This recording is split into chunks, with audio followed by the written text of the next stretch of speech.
Hello there. In this Inkscape tutorial, we will be making this Goblin character from the ground up in real time, and of course entirely in Inkscape, using the keyboard and mouse. This video will require some basic knowledge of Inkscape, so I'll leave you a link to a video of mine that will get you prepared for this tutorial in a matter of minutes. Okay, let's get right into it. First of all, we need to start with the basic shapes that we are gonna sculpt later on. So switch to the pen tool, the default shortcut is B. We're gonna be working using straight lines, so it's easier to adjust the shapes with the node tool later on. You don't have to work like this, but this is how I like to draw in Inkscape, and I think it has its merits. Anyway, starting with the head. Make this shape. Don't worry if yours doesn't look exactly like mine. Remember that you can always adjust it with the node tool. Then we need a goofy hat with some ear flaps.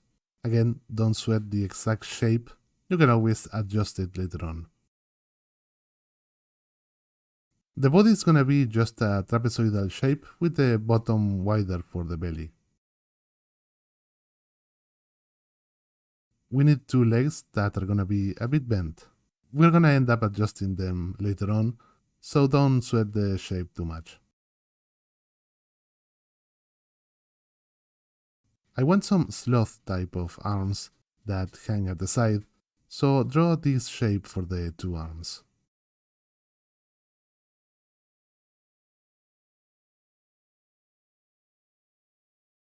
We are done with the rough shapes.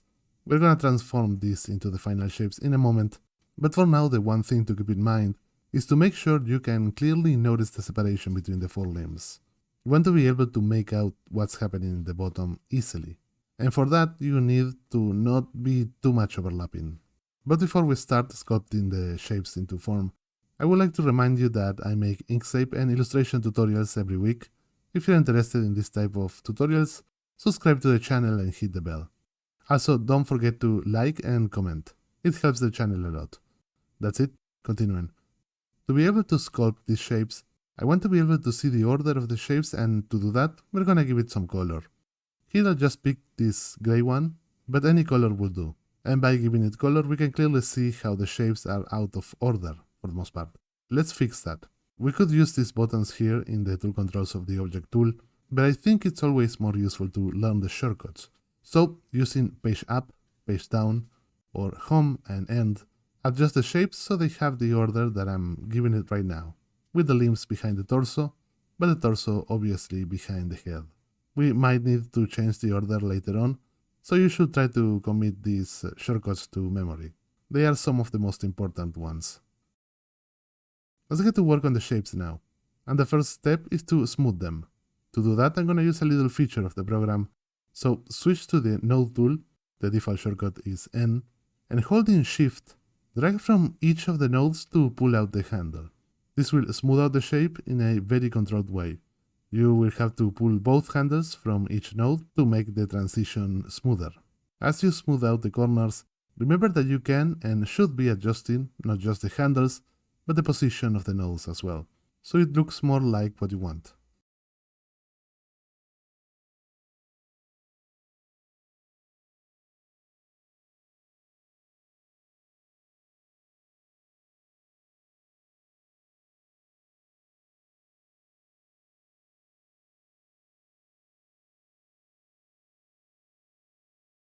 Okay, so far so good, but now I feel like I want to add a bit of a belt to make the torso area more interesting. To do that, add a couple of nodes with the node tool by double-clicking and adjust the shape so it looks like this. You may want to switch to the corner node type so it's easier to manipulate the break. You can do that by selecting the node and hitting this button in the tool controls of the node tool.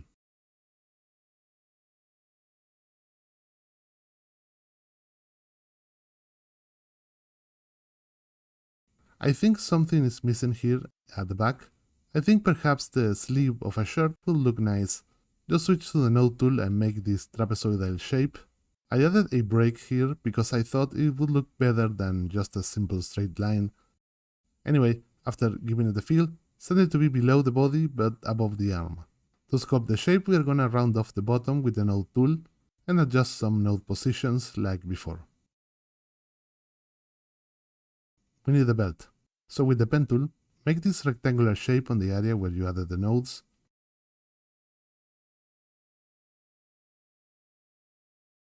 Bend it so it looks like it's wrapping around the torso.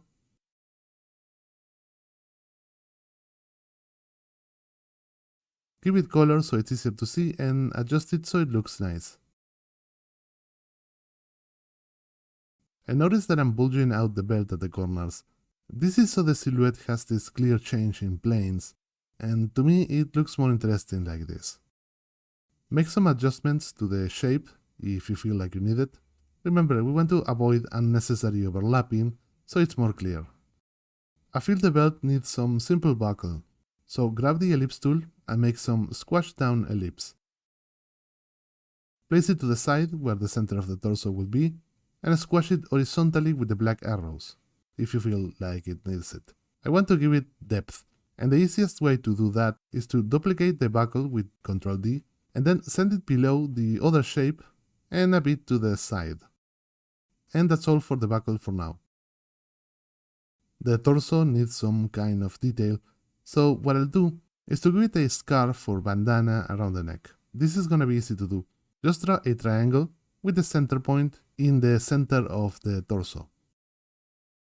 Hide the two upper points behind the head. I'll add a node here and give it a curve so it looks like it's wrapping around the neck. Don't forget to round off the edges with the node tool as well.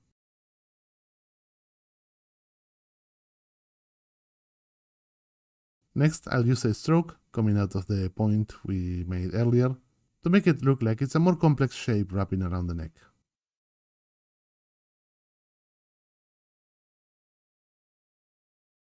And another line on top as well.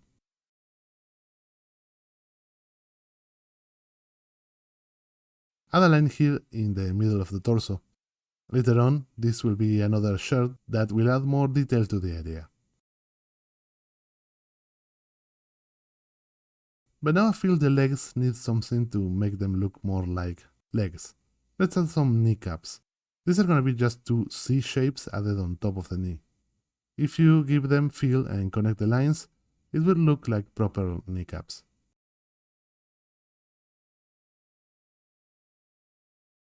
And a couple of lines in the legs to make up the boots.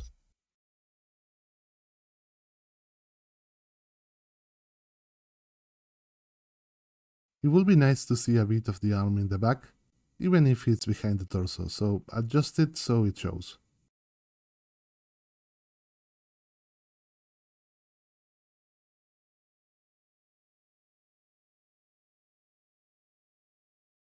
A final detail on the buckle. This is gonna be super simple design, just two ellipses together. To join them, use a Boolean union. Just select the two shapes and hit Ctrl and plus. This will transform the two shapes into a single one. Now we need to tackle the hands. This goblin is a bit inspired by sloths, so I want to give them those funny droopy arms. The only thing we really need for them to read as proper arms and hands is to give them the classic sloth fingernails. These are just gonna be these diamond shapes made with a pen tool, which of course you should smooth out by using the Ctrl-Shift technique we used earlier, and duplicate it 4 times using Ctrl and D. You may want to modify a bit some of them with the node tool so they don't look all exactly the same. Also make sure all of them are overlapping a bit so the whole area feels more realistic.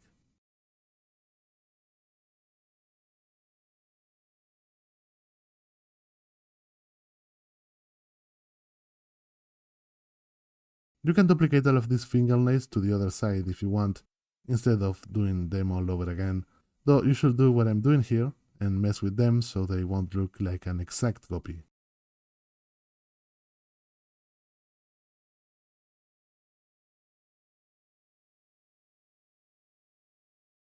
A final retouch on the hat. Often at the top you see this break on the silhouette close to the head as it's wrapping around, and I want to add that. So with the node tool, add a node here close to the top and change the direction of the plane, adding a bit of a curve.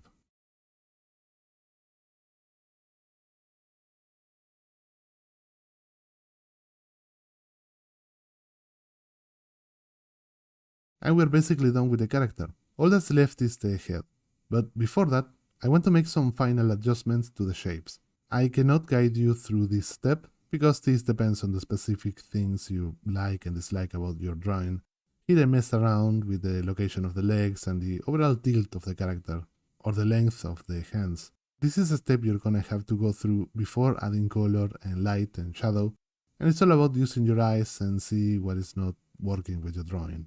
One small tip I can give you that it's really helpful is the classic technique of flipping the whole thing horizontally. You can do this by selecting everything and hitting the H key. When you flip something horizontally, it's like you refresh in your mind how the drawing looks, like it's a new drawing for a few seconds.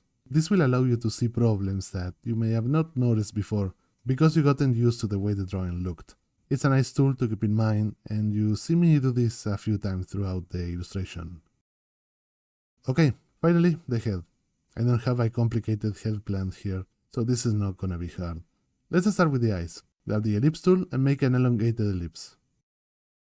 To make a more natural type of eye, with the object tool, skew it to the side.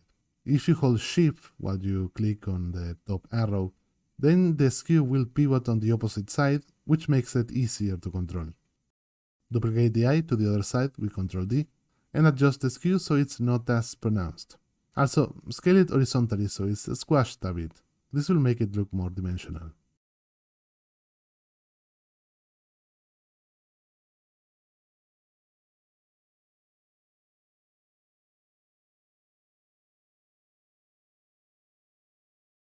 For the lips, I want those classic cartoony, thick, rounded lips that always looks funny. So start by making the line of the mouth. He is not a happy goblin.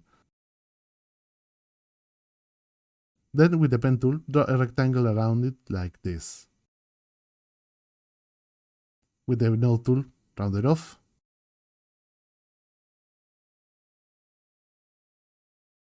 Also, don't forget to give it color.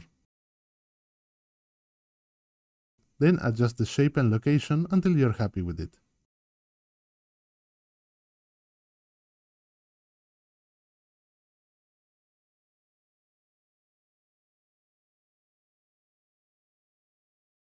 Continuing with the eyes. Of course, we need a couple of irises. Follow the same steps as before. With the ellipse tool, draw some small ellipses, and then skew them to the side to match the shape of the eyes. This guy is a mixture between a sloth and a frog, so let's give it some frog type of nose. Use the ellipse tool to draw two elongated ellipses, then skew them to opposite sides. Here I also decided I didn't need the line, so I disabled it by clicking on the X swatch while holding Shift. I think some eyebrows will help the overall face. These are gonna be just two curved lines made with the pen tool. And some final adjustments to the location and size of the features of the face. But here's the thing, I still think the lips should be wider. Not bigger, but thicker. Luckily there is an operation that does that. Select the outer lip shapes and hit Ctrl and J. This will enable the dynamic offset operation. Now you should use the little diamond to make the lips as thick as you want. And as a final detail, I want to adjust the way the right side arm is showing. First of all, I think it should be in front of the body, not behind. So select the sleeve shape. Don't select the arm, only the sleeve shape, and move it to the top of the torso behind the head.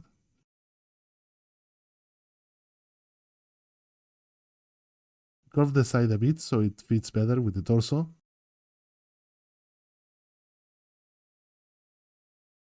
And now we're gonna use a nice trick that you should know if you draw with a lot of lines.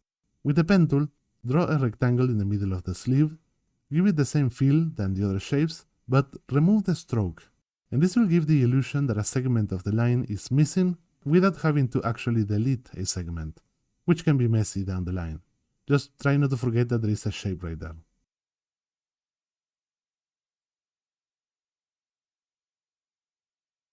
And we are done with the drawing itself. Now it's time to give it color and light. Let's start with the color of the skin. To open the fill and stroke dialog, hit Ctrl-Shift-C. That's the shortcut. Select everything that's supposed to be skin, and give it this yellowish color.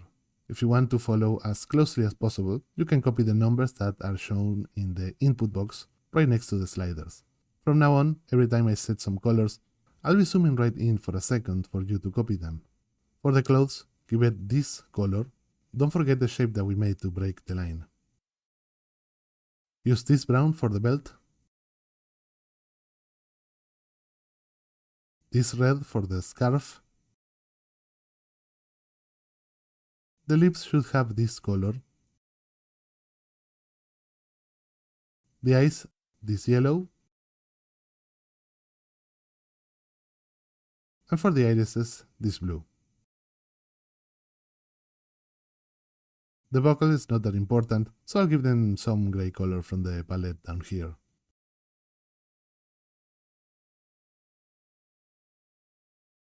For the fingernails, I decided to sample the yellow of the eyes, so hit the D shortcut for the dropper tool and click on the eyes.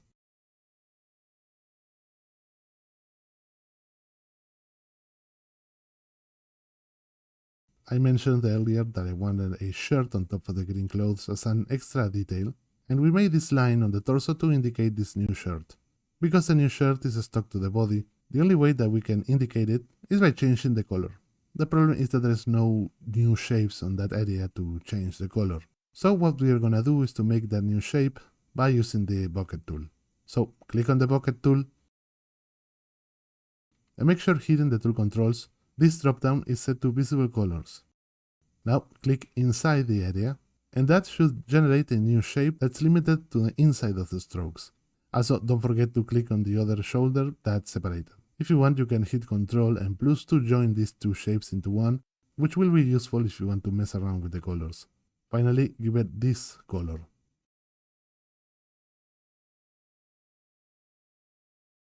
Let's repeat the same steps to give them boots. Select the bucket tool and click on the area. Give them this color. I think the head is missing something, so grab the ellipse tool and make a few ellipses to indicate some warts or whatever frogs have on their skin.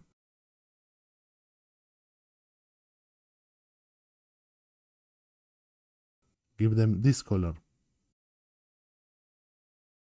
Here I'm making some minor adjustments to the shape, improving the silhouette a bit and fixing some stuff I didn't like. If the drawing is well constructed, you can get to make some big changes pretty late into the illustration.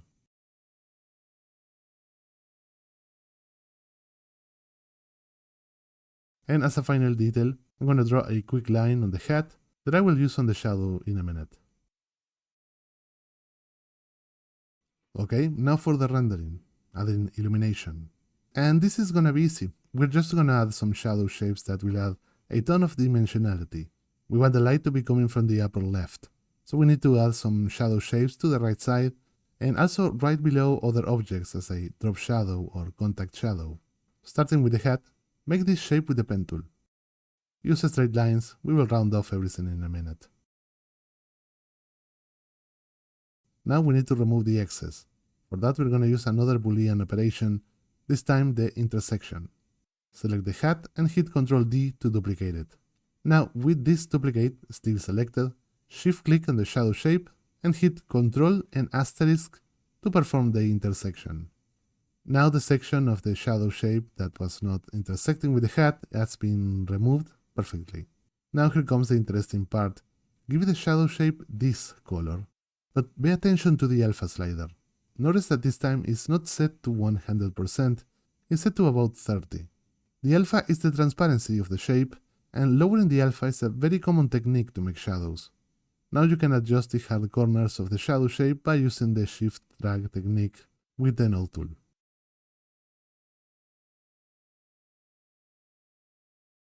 Let's continue with the shadow shapes in the sleeve and arm. Repeat the same steps, make the shadow shape, duplicate the sleeve shape with Ctrl D, and perform a union with the shadow shape to limit it inside. And now we could go and try to remember the exact colors and alpha of the shadow, but that's a bit of a pain. There is a nice little feature of the program that allows you to copy the colors and alpha of another shape. Select the shadow shape of the hat and hit Ctrl C to copy it. But now, select the new shadow shape you just made, and while it is selected, hit Ctrl Shift B. And this will paste the colors and alpha, but keep the original shape. For as long as the hat shape is in the clipboard, all you have to do is to hit Ctrl Shift B on any shape to paste the color and transparency, which will speed up a lot the process of giving the right colors to the shadow. Repeat the exact same steps for the arm. Draw on top. Perform the intersection.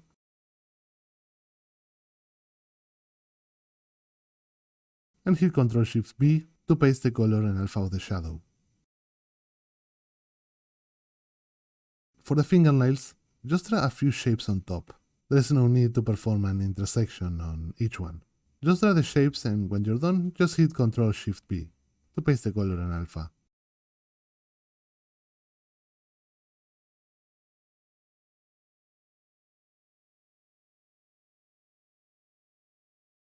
For the contact shadow on the hand, there is no need to do an intersection. You can just trace the bottom of the line. Since the line is full black, you won't have any problem. We need drop shadows to help give the drawing some dimensionality. So draw a quick shadow right below the sleeve. But here is the problem. If you paste the color and alpha of the shadow, because we lowered the transparency, that means that in the area where the two shadows intersect, there will be a darker shadow, because there will be less transparency. A quick solution is to just join this new shape with the old one. You did this before. Just select this new shape and the other shadow shape and hit Ctrl and plus. This will perform a union operation and the new shape will be joined with the other shape. Continuing with the shadows, repeat the same 3 steps with the 2 legs. Draw the shadows, don't forget the contact shadow at the bottom of the boot. Then perform the intersection with the legs and hit Ctrl Shift B for the right color. Do the same with the other leg. And maybe a quick shadow here at the bottom of the kneecaps, just a quick shape and then you paste the color.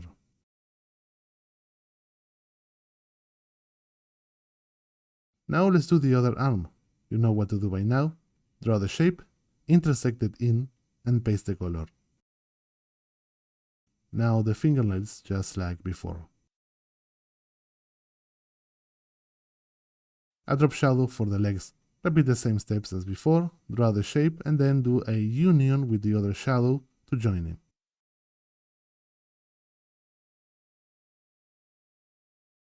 The belt needs a shadow at the bottom and also a drop shadow too.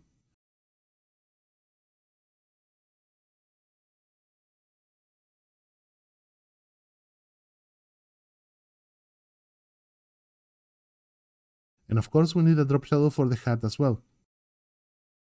Make sure the shadow follows somehow the shape of the hat.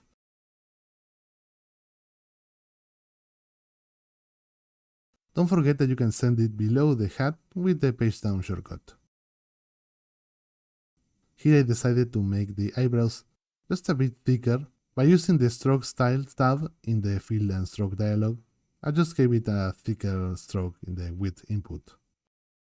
A quick detail, a bit of a drop shadow on this area of the hat.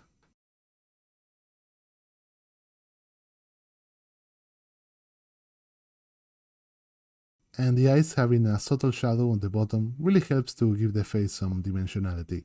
Just draw the shape on the bottom with the pen tool and then give it the shadow color. We also need a subtle shadow for the lips, right below. And also a thin shadow right below the upper lip.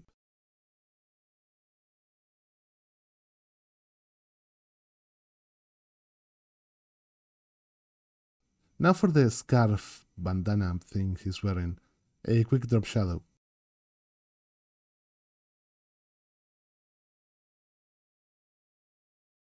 Don't forget to send it below the shape with page down. Also in between the folds, right here.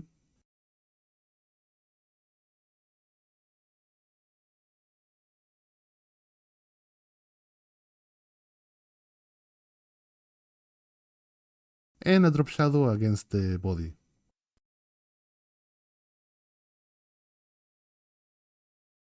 Of course, we need a shadow for the whole torso. So following the contour like I'm doing here, no need for an intersection, just draw the shadow following the black stroke and pay attention to the belt. There is a change in plane there.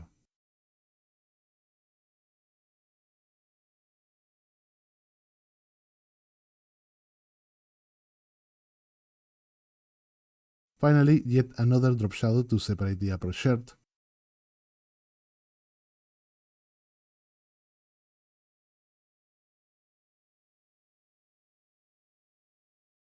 And we are done with the rendering of our goblin. But if you follow these step-by-step tutorials of mine, you know that I like to add an outline to the characters. Kinda like those late 90s, early 2000s cartoons. To do that is super simple. Select everything with the object tool and hit Ctrl D to duplicate it. Now, without deselecting, join all the shapes together with a union by hitting Ctrl and plus. Now we have a single shape that follows the silhouette of the character. By the way, if the program didn't allow you to perform the union, chances are that's because you made a group somewhere. If you follow this tutorial to the letter, then there shouldn't be a problem, but if you created a group at any moment, just make sure to ungroup everything before performing the union operation. Anyway, now it's just a matter of going to the Stroke Style tab in the Fill and Stroke dialog, and in the Width input, give it a nice and thick outline. We will send this object to be below everything. That means that only half of the stroke will be visible, so make sure to adjust the width so it's at least twice as thick as the other strokes. Finally, using the ellipse tool, make a shadow at the bottom of the character to help ground it.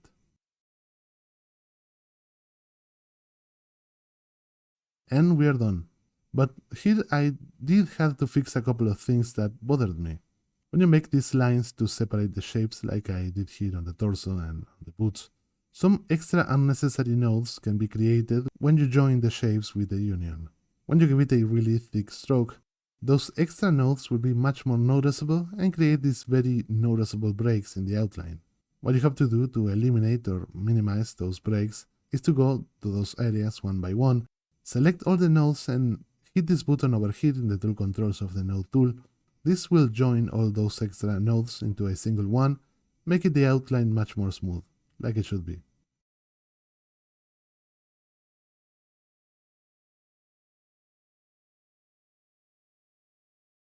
And that's it for this illustration. I hope you had fun drawing and maybe learned a thing or two. I want to remind you that I make videos like this every week, except when something happens like the last couple of weeks where I got really sick and I couldn't upload anything. I apologize for that. Anyway, subscribe to the channel for more videos like this, and of course, a like and comment will be heavily appreciated. Take care and see you next video. Bye!